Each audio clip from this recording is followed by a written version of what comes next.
Hey, boys and girls. The next chapter that we are going to study is entirely on public opinion.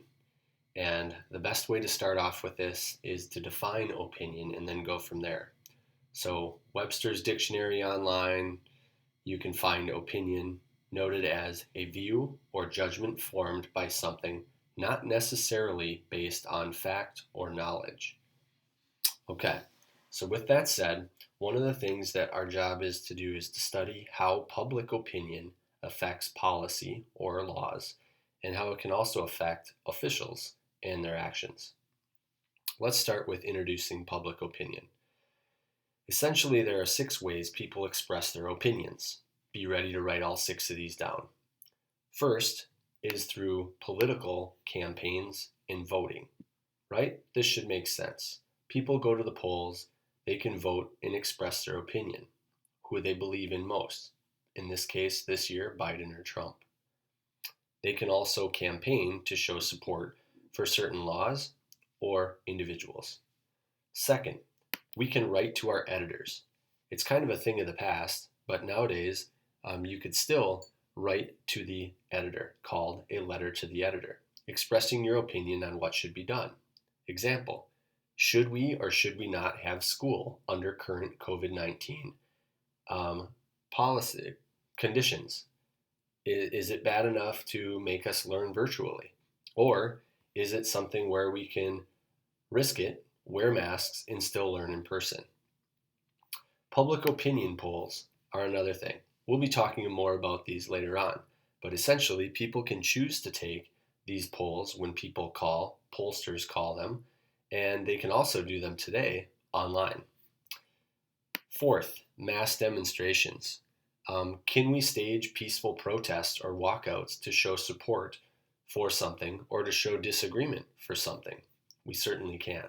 That's a public opinion. Rallies. Great examples of rallies would be the Democratic National Convention and the Republican National Convention. These would be kind of abbreviated, the DNC and the RNC. We heard about this in the 2020 election. The 6th way people can express public opinions is by protesting.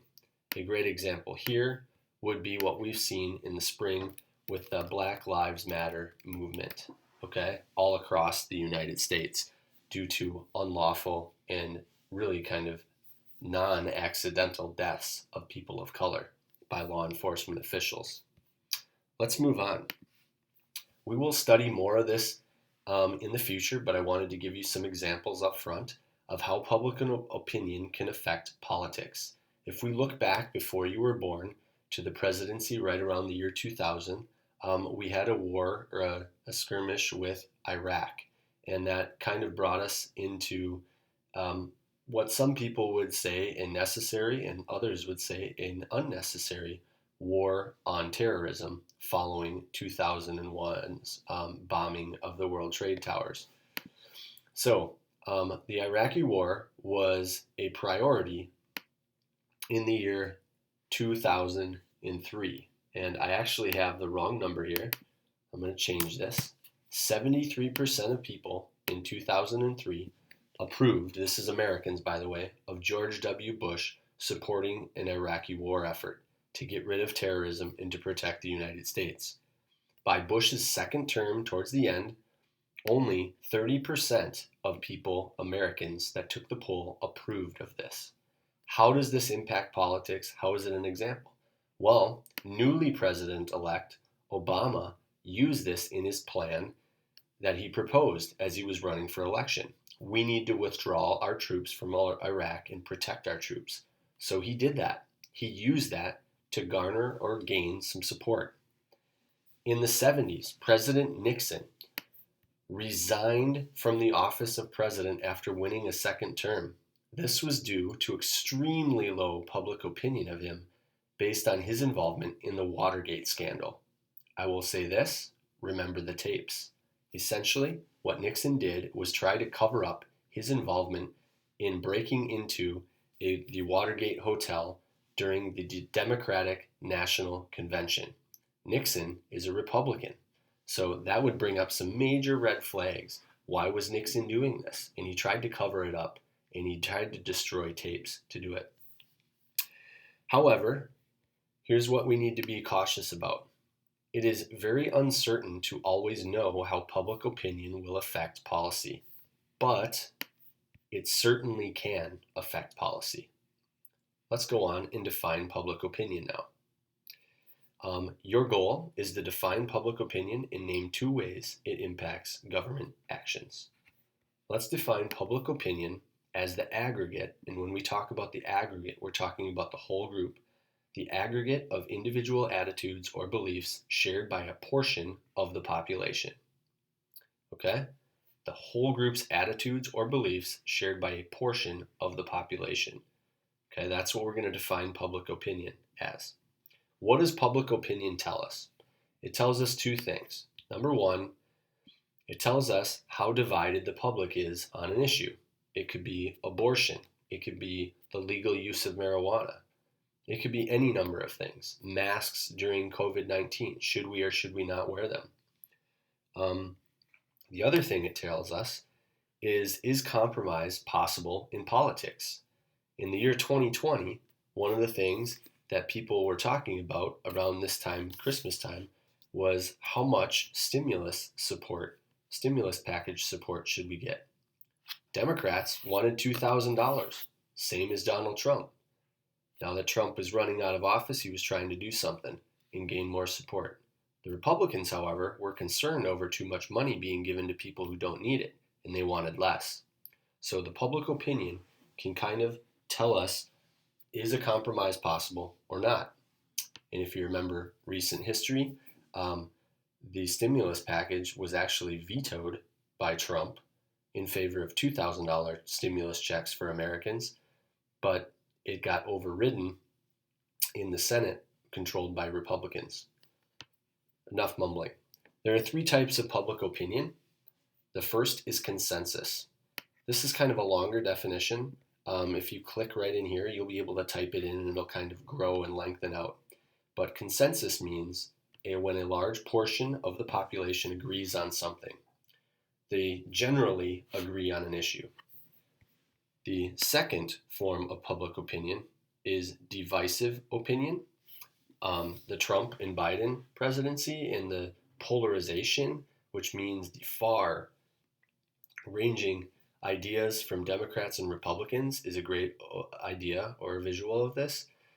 We'd have Democrats way over here on the left and Republicans way over here on the right on certain issues like wearing masks or how much money should be given to help Americans through the COVID-19 situation.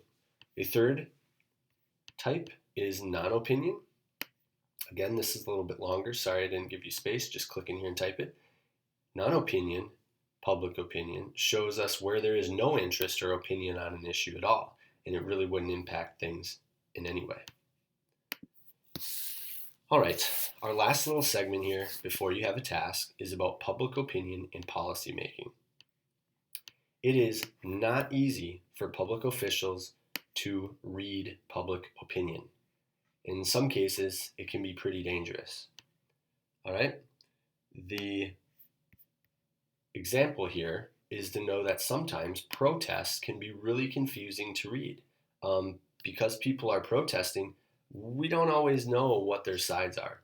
In a lot of cases, we do, but in some instances, we just can't tell. Are they for a certain issue or are they against it?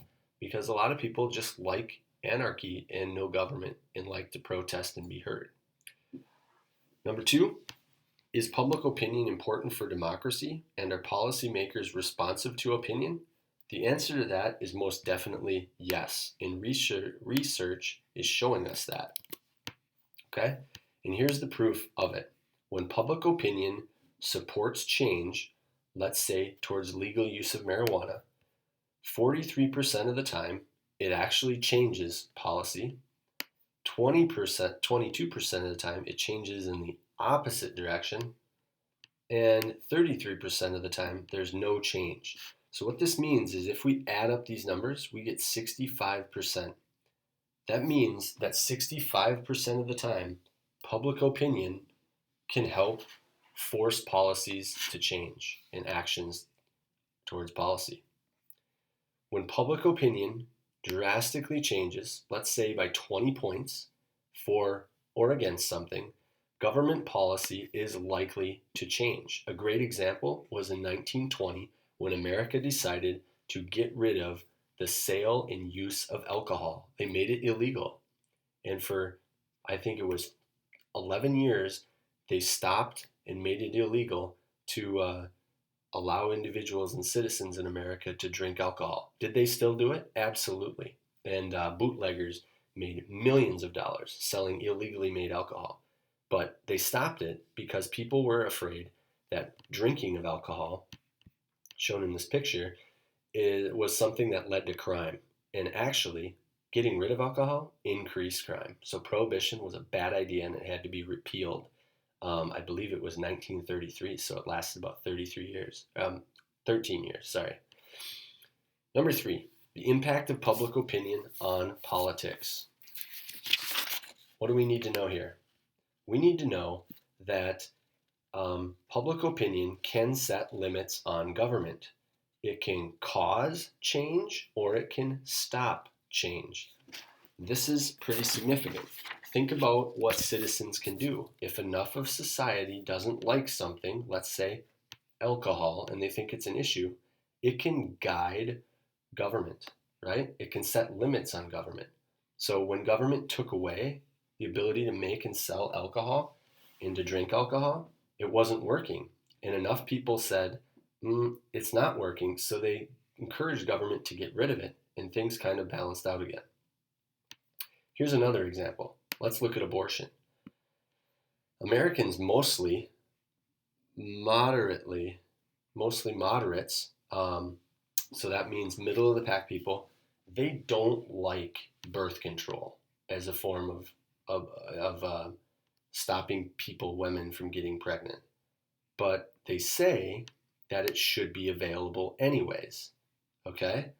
So how does this impact politics? Well, politicians don't really want to get involved with it either way, because taking a one-sided stance, I'm against it or for it, can be pretty hairy and it can ruin your political career. It could ruin a law that could possibly be made. So most Americans are moderates. They fall in the middle. They are for abortion in some instances and not in others. So politicians, they tend to stay away with it or away from it. Okay, that wraps up the lesson on public policy, the introduction. Your next job is to do this think and respond task using the internet. It is going to be summative and it has 2 standards that will be measured. I've given you a nice example here of what I'm expecting, and I just want to warn you that this may take some significant thought and effort, but follow my lead in the example and don't forget to cite your sources. The first standard I'm measuring you on is using sources like I have noted in these 3 highlighted examples. Okay? I am also looking for you to show me how public policy can change, or public opinion, I should say, can change our culture in society over time. All right, read through my example, ask me some questions if you're stuck. Good luck, boys and girls.